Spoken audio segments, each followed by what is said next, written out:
তো যেটা আমরা ভাবছিলাম যে সেইটা কিন্তু কোথাও গিয়ে হতে চলেছে, এবং ধূমকেতু কোথাও কি আবার একটা পোস্টপোন হওয়ার সম্ভাবনা কিন্তু তৈরি হচ্ছে। সো হ্যালো গাইস, আমি Dipen, welcome back to my channel Deep exclusive. So এখন আমি এই ভিডিওর মধ্যে অনেকগুলো বিষয়কে নিয়ে কিন্তু কথা বলবো। তো সবার ফার্স্টে কথা বলি সিকান্দারকে নিয়ে এবং সিকান্দারের ট্রেলারকে নিয়ে।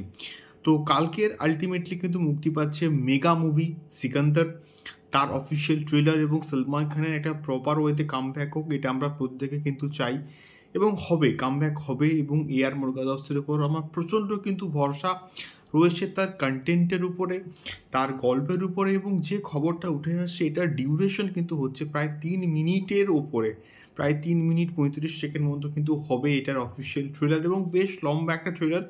যে বিষয়টা সামনে আসছে যে এই যে পার্টিকুলার ট্রেলারটা বা এখন অবধি যা যা গ্লিমস এসছে, গল্পের প্লট সম্বন্ধে অ্যাকচুয়াল যা জিনিসপত্র সেটা কিন্তু এখনও অবধি রিভিল করাই হয়নি বা রিভিল করেইনি। সেটা সিনেমা হলে বড় পর্দার জন্য কিন্তু সম্ভবত তুলে রাখা হচ্ছে, যাতে করে একটা সারপ্রাইজ কিন্তু পায়, এবং এই একটা প্লট সাধারণ দর্শকের কাছে কিন্তু একটা সারপ্রাইজ হবে।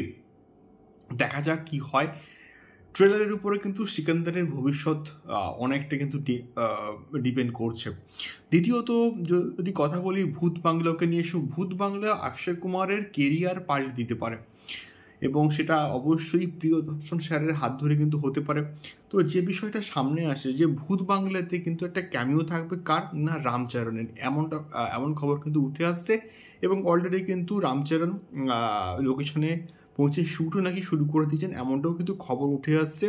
দেখা যাক কেমন হয় অক্ষয় কুমারের ভূত বাংলো।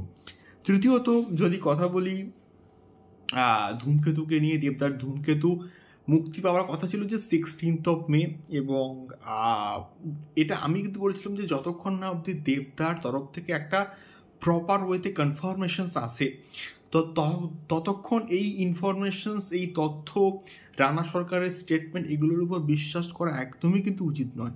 রানা সরকার একটা ফেক মানুষ, ফেক জিনিসপত্র নিয়ে আলোচনা করে, উল্টোপাল্টা কথাবার্তা তার নিজের সোশ্যাল মিডিয়া হ্যান্ডেলে পোস্ট করে, যার কোনো যুক্তি নেই, অযৌক্তিক।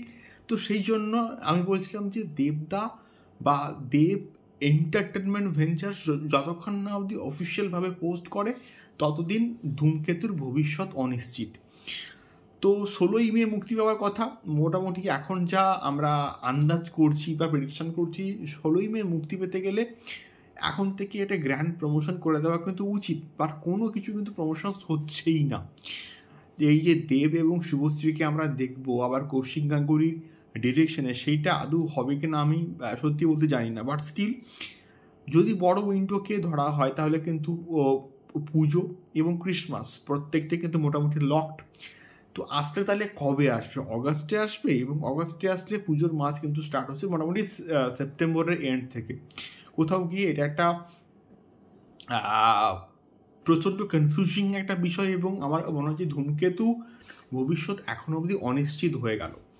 তৃতীয়ত যদি কথা বলি আমাদের কেসরি চ্যাপ্টার 2কে নিয়ে, এবং আজকের কিন্তু বলা দেওয়া হয়েছে যে কেসরি চ্যাপ্টার 2 এর একটা প্রপার কিন্তু অ্যানাউন্সমেন্ট আসছে, এবং সেটা হচ্ছে 24 মার্চ। দেখা যাক কেমন হয়। কেসরি তো ব্লকবাস্টার হিট ছিল, এবং কেসরি চ্যাপ্টার 2 সম্ভবত জালিয়ানওয়ালাবাগের যে হত্যাকাণ্ড তার উপর বেস করে হয়তো তৈরি করা হতে পারে। দেখা যাক, ফিঙ্গার ক্রসড। আমি চাই অক্ষয় কুমারের এই প্রজেক্টটা ভালো হোক, অক্ষয় কুমারের একটা প্রপার কামব্যাক হোক, এবং কেসরি যে লেভেলে সাকসেসফুল হয়েছে তারপর তো আমি চাইবো যে কেসরি চ্যাপ্টার 2 ভালো কিছু হোক। দেখা হচ্ছে পরবর্তী ভিডিওতে। টাটা।